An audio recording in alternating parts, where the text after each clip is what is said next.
Oh, hey, Chris. Hey Chuck, how are you? I'm fantastic. How are you?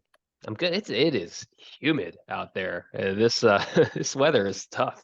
Yeah, we're having a tough spell. I did bike into work. We're doing this on a early morning, and I did bike into work, and I mean it's gonna take me a while to cool down. Yeah, yeah. Well, take your time as you drink probably a hot beverage right now, That's exactly right. wisely. I rode my bike to nowhere this morning and I'm very happy with it. But it was very hot and humid as I went from my door to door on my car, from my house to my car. So we haven't talked about. Are you still a Peloton maniac, or is that chill? Have you Yeah, chilled? it's actually surprisingly one of our fellows, Adam Mosa, told me that he just signed up to get a Peloton. I think perhaps inspired by our talks about our dedication to routines. I made my normal spiel about how I know exactly when I can ride it, whether no weather issues, and don't have to wait for anybody to get off of the equipment I want. I just like predictability for that kind of thing. Yeah, But yeah, so Adam's joining the Peloton clan. But yes, I still am into it. I enjoy it a lot, and I like the predictability. for sure. I wouldn't say this is a criteria for choosing a hotel, but once I've chosen a hotel, I do like to check out what they have in the exercise room, and it brings me great joy if they have a Peloton. There's a certain member of our department leadership that apparently requires a 24-hour gym as part of the as part of where they will stay. And I made the mistake of booking a gym recently that did not have that, and I really regretted it. So I may have to update my like a concert rider kind of thing. But speaking of, if Peloton wants to sponsor us, please let us know because apparently both Chuck and I like to talk about it. But we do have a sponsor. We are sponsored by practicelink.com, the most widely used physician job search and career advancement resource. Becoming a physician is hard. Finding the right job does not have to be. Join Practice Link for free today at www.practicelink.com/the upper hand. It is job search season. Actually, some would argue it's always job search season, but for those that are in training right now, it is a good time to at least avail yourself to the resources and do some homework at least about what you should be looking for and what's out there, that kind of thing. And so go check out that website. Yeah, for sure. Yeah, it's interesting. I'm recruiting in an area that's not exactly my own or our own, which is neurorehabilitation, physical medicine, and rehab training. And we looked towards the end of the academic year, so May of last year. That's not the season. We have just begun the season, and it's exciting. It's an exciting time. It absolutely is an exciting time. I still, I'll come bringing it back to hand surgery. I still remember the excitement of interviewing with you around this time of my chief resident year, and you looking at me across the table saying, "Who is this guy?" So That was a connection. Like it was Richard and Andy, right? That just yeah, teed that up. that was before jobs were posted. We're much better about that now. True. It's I think all three of our current fellows already have positions, which is somewhat remarkable and pretty exciting. Yeah, I think two are locked in. One is in the final stages, so we don't want to spoil anything. But yes, it's always nice, and certainly when our fellows come in without positions, it's nice to help them get where they need to go and be a sounding board for them. So speaking of, we just recently had our monthly journal club, and we're going to dive into some articles. I think there are some interesting articles here with different perspectives than what we typically do. The first one I think we should talk about is an article. This one. Let's see here. Let's pull this one up. This one is about a different way of treating thumb CMC arthritis than at least I've been exposed to. So this is about distraction arthroplasty of the basal joint. The first author is Marco Guidi, and this is work that's largely done out of Rome. Um, but the last author is Dario Perugia, and this is published in the Journal of Hand Surgery in the August issue. And the concept here was that back in 2007, the authors described a technique in which they used a palmaris longus graft and kind of wove it through a tunnel in the base of the radial base of the thumb metacarpal, and then wove it through a tunnel in the shaft of the second metacarpal, somewhere distal, almost forming like a triangle, and then doing some kind of fixation of the first limb back to the thumb metacarpal. So almost creating what looks a little bit like a slingshot, to be honest with you, and using that to provide some distraction at the thumb CMC joint, with the idea that taking some pressure off of the joint would help a whole lot with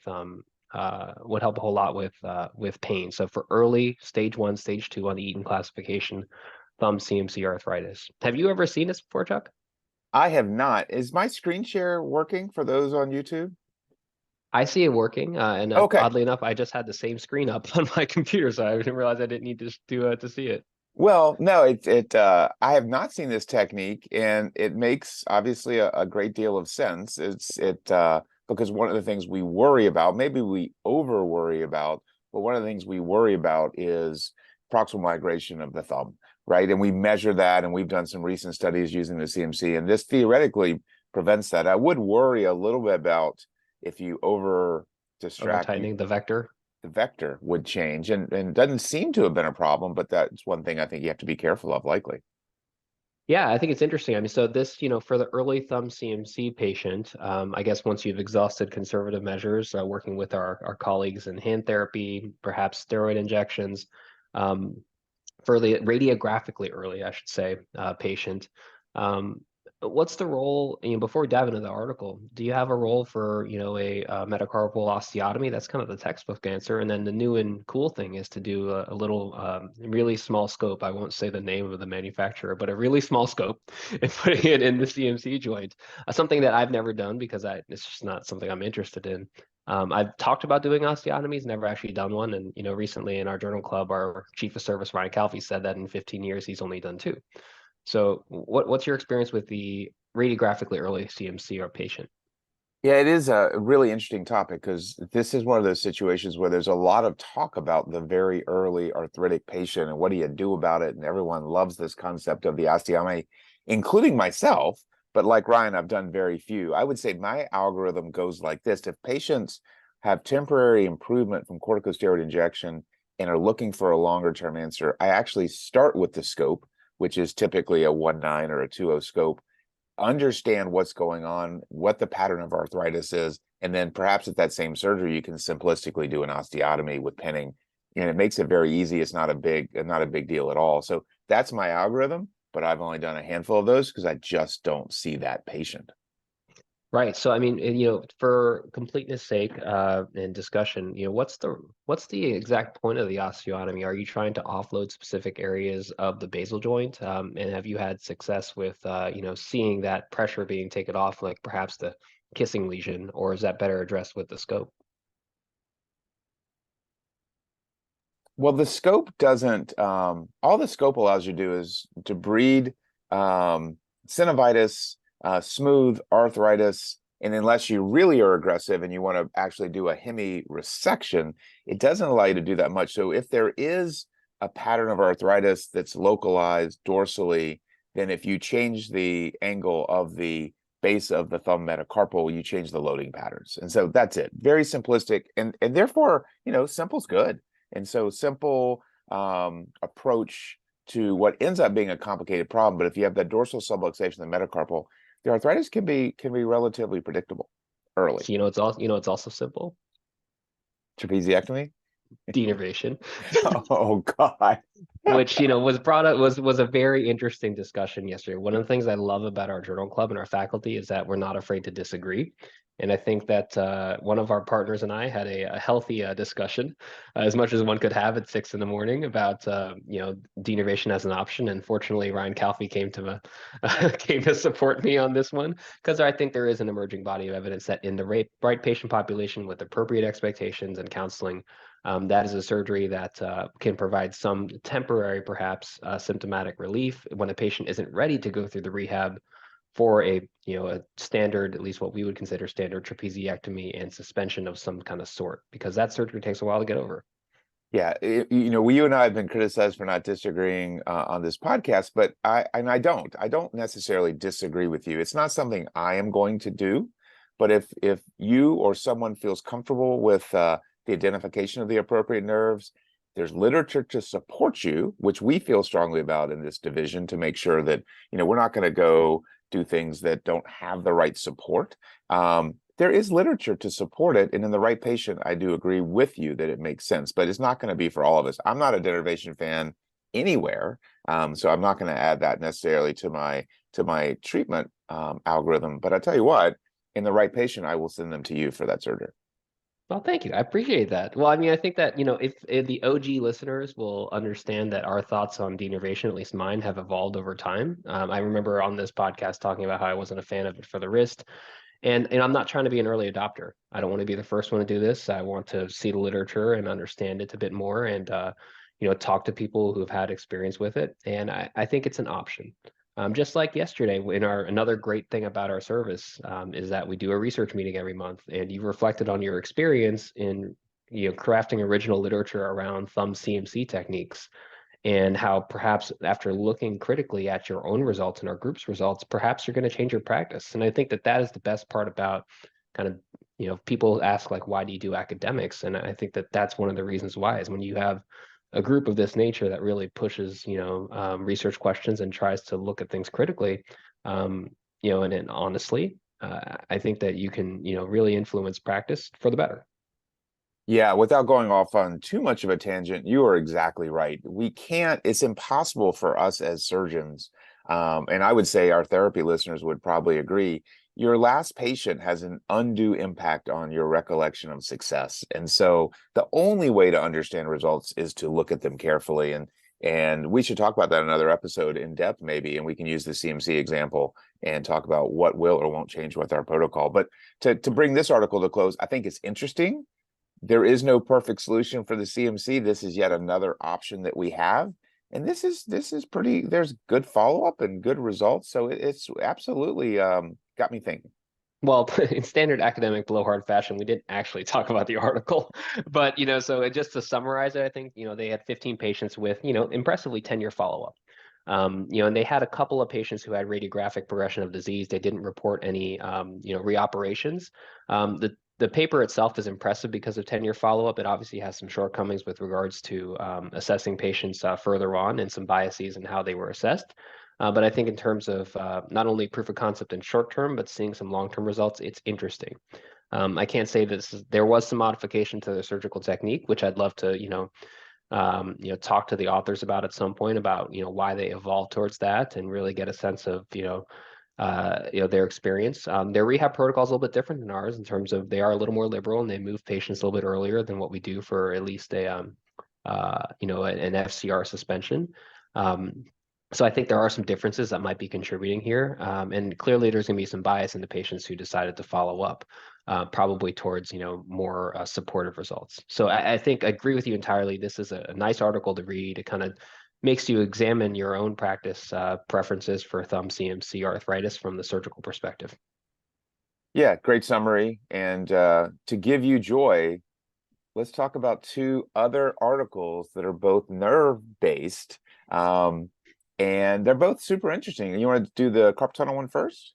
Sure. But before we do that, we do have to shout out our newest sponsor. The Upper Hand is sponsored by Checkpoint Surgical, a provider of innovative solutions for peripheral nerve surgery through its Nerve Master educational programs. Checkpoint is committed to engaging thought leaders to develop, lead, and support peripheral nerve surgery education. And on October 13th and 14th, Checkpoint Surgical is co-hosting the Ohio State University first annual combined fellows and practicing surgeons nerve, tendon, and functional reconstruction course. I'm exhausted. The course faculty are outstanding and include Dr. Amy Moore, Sonu Jain, Kyle Eberlin, and Jason Souza. To learn more about this program and to register, please visit nervemaster.com. You can also find the link in our podcast episode description.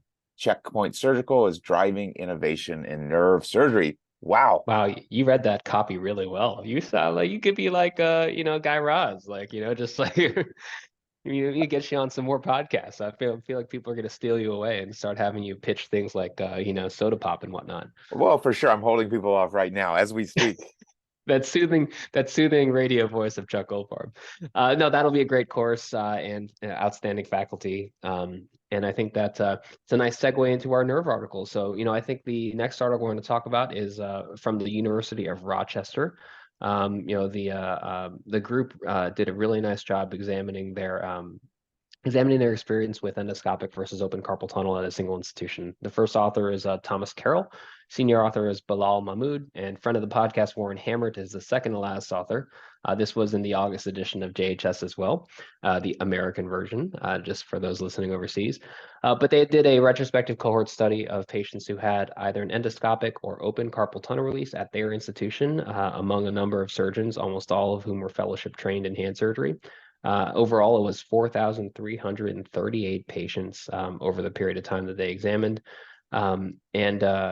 Excuse me, it was 280 who ended up in the study. And the split was about 76% open and a quarter endoscopic. They looked at their 1-year revision rates, and it ended up that the revision rate was 3 times higher in the group that had an endoscopic primary release. And the rates, they were 2.1% in endoscopic and 0.71 in the open group.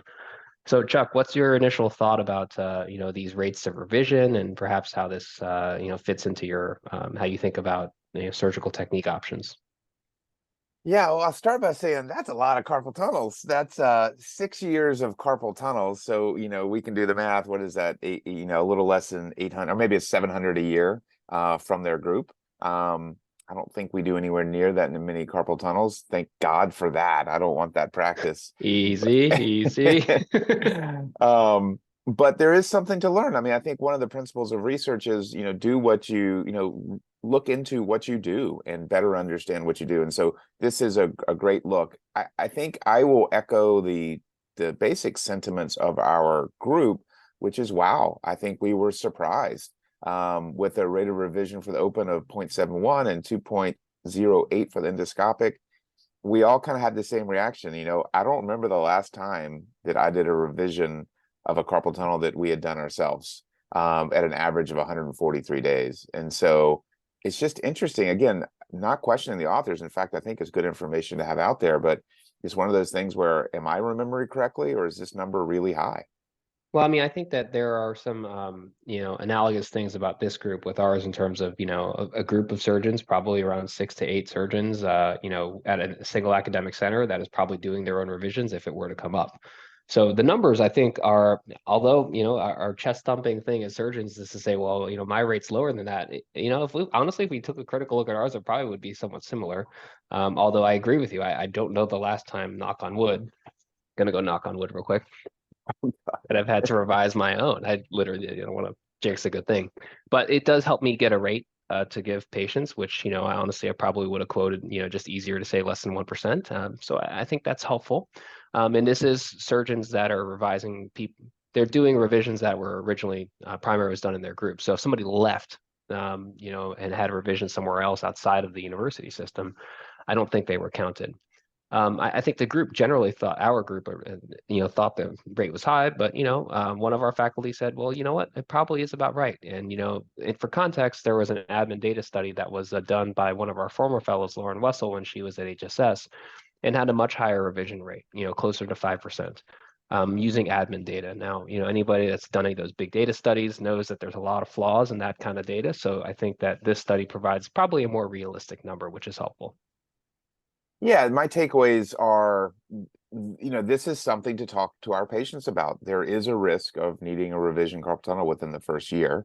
That's number one. Number two is for me at least, is yet another reason to be hesitant in considering endoscopic. I think this is one reason to be hesitant in considering endoscopic, and the other is I'm convinced there's a higher rate of complications. Now, the literature suggests that, but it doesn't really strongly confirm that.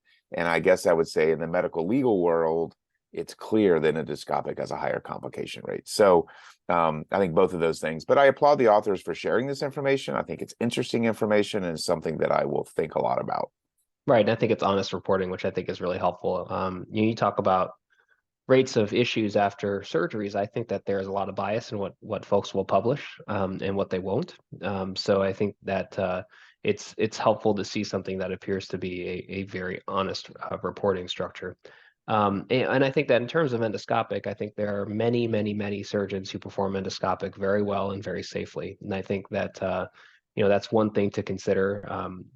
when you're counseling patients about this. I think that it's not one size fits all for practices.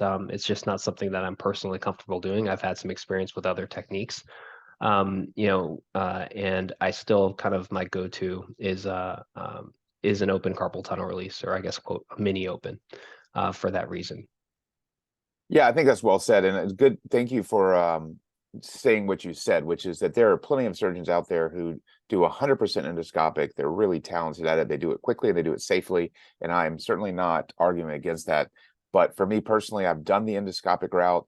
I didn't love it because I just didn't have the same level of confidence that I have with a mini open. So with a 1.5 to 2 centimeter incision, I feel really good about it.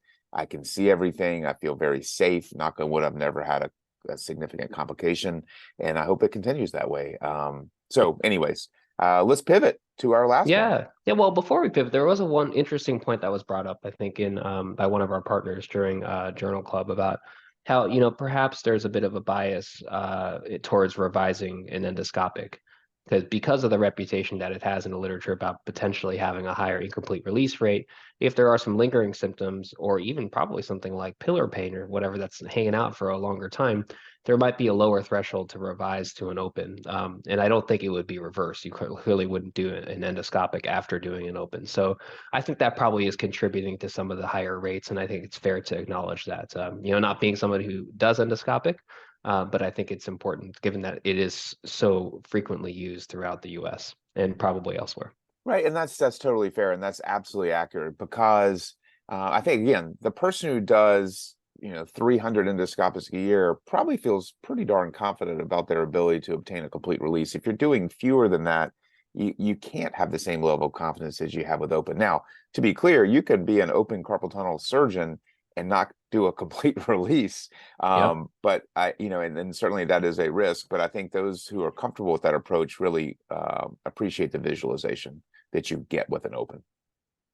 So bring us home with the last article, Chuck, your favorite topic. Oh my God, I love this topic. So first of all, Jonathan Isaacs led this study by the RECON study group, which I had not heard of that. I'm sure you had. This is a multi-center prospective randomized comparison of conduits versus decellularized nerve allograft for digital nerve repairs. This study was multi-center, and it is looking at basically the outcome of 183 patients which was ultimately their final number. And they had two groups, a short gap repair group and a long gap repair group. And we can talk more about the details. And basically, the allograft provided somewhat clinically superior results to conduits, but it wasn't as dramatic an outcome or finding, I think, as many of us would have expected. So I probably butchered that in your mind. So let's talk a few details. No, I don't think you butchered. I think you got it. It's interesting because if you look at the long gap versus the short gap, so short gap again 5 to 14 millimeters, long gap 15 to 25. That is an interesting decision-making group, because some of the classic testable questions support use of a conduit up to 25 millimeters, but I think that if you really dove deep into those articles, it is not clear that a conduit actually works quite well. So I think that was the impetus for this, and I applaud the authors and particularly Jonathan for the leadership on this, because doing a study of this size is really, really hard. Multi-center. And it's nice. I mean, I think the only way to do a prospective randomized study of this nature is with the industry support that they had from the manufacturer of the allograft. But it is a lot of work, and really hard. So I applaud the group for getting that done. And for the short gap, there really was no substantial or statistically significant difference between use of a conduit, which was a bovine conduit in this study, and the acellular nerve allograft. Where you did see the difference was the longer ones. And going into reading this, my practice was for any gap in a digital nerve was to use an acellular nerve allograft, just because I didn't train a ton with conduits, and when I've handled them, I have not had a great experience. So. This is actually making me question how I would approach a short gap. What about you? I used conduits when they first came out, when they were our only option. I never was really thrilled, but those were the early conduits. They were rigid. They were not easy to work with. So I didn't love them. But the newer conduits are certainly easier to work with. They are less expensive, and they're simply easier to have available. You and I have talked, and our group talked about the fact that allografts need insurance approval. That's not always provided. And so I think it actually makes me think more about using conduits in the right patient. Yeah, no, I think this is interesting from a just there's the science of it, right, and the clinical research, but then there's also the practicalities of a lot of our listeners probably work in surgery centers where you have to you have everybody in America has a prior authorization issue. Acellular nerve allograft is not widely available throughout the globe, so that's an issue. Conduits are probably more frequently available, at least in my understanding, don't need prior authorization in America for insurance. And I would imagine, and I'm not sure of this, have a longer shelf life than something because it sits on a shelf as opposed to something that needs to be in a freezer. So I think this is interesting for a short gap. I do want to reflect on it and think about it more before changing practice, but I think the cost difference might be a big deal too. So, aside from the shelf life thing, depending on where you are at your institution with cost, the conduit might be a cheaper option for the short gap. So that is something to think about. With regards to the long gap, I think the results are pretty interesting. So aside from assessing things with 2-point discrimination, they looked at kind of the ASSH more qualitative grading for normal sensation, and it was better in the long gap group at 40% as opposed to 18% in the long gap conduit group. So with long gap with long gap with an allograft was 40% and conduit was 18% at the long gap. But 40% is also not great in terms of normal sensation. But I think that many of us don't strive or counsel about normal sensation after a digital nerve injury. Yeah, I would say number one, I guess I was somewhat disappointed in the overall outcomes, not being critical of the surgeons at all. I think it mirrors my experience. I don't think everyone does wonderfully, no matter how you treat their significant digital nerve injuries. Number two, you and I had a conversation. I asked your advice, and I followed it when I needed to do a digital nerve that had a long gap. Ended up being about 3 centimeters, and the allograft was not approved, so I used an MABC branch, which worked out really well. So I appreciate your advice. What are your thoughts as we close about the use of about these results? Were these better than you might expect, worse than you might expect, or this is what you expected? I think they're slightly not as impressive as I would have expected, but I think they're real and I think they're valid and I think they're honest. So honestly, I don't know, and you're older than I am and you've done this longer. How much does, their mean follow-up or their minimum follow-up was 6 months and not more than 15 months repair was their window. So you're looking at a group that probably is between 6 months to a year and a half, or a year and a quarter, I should say. And do the results evolve beyond that for digital nerves? Because honestly, I haven't done enough, even having, I think, a relatively busy nerve practice and seen them back over time because I don't necessarily see them back. Are things going to change? Is this 40%, quote, normal ASSH sensation grading in a long gap allograft repair going to shift over time to something like a 60 or an 80 if you follow people over time? Yeah, I wish I could answer that. My sense is things do improve a bit more, and patients also adjust to what becomes the status quo for them. People get used to that lack of sensation and it bothers them less. But objective testing, my sense is it does improve over a longer period of time, but I can't quantify that. Well, I think that a lot of our hand therapy listeners will probably have some experience with this, as well as our surgeons that are listening. So please feel free to chime in and send us an email, handpodcast@gmail.com, or leave it in a 5-star review telling us what you think, either about the use of this article about allograft versus conduit for digital nerves, or about endoscopic versus open carpal tunnel release, or about some interesting techniques for thumb CMC. Perfect. I love it. This was fun. Have a great day. All right, everybody, go read some articles. Take care.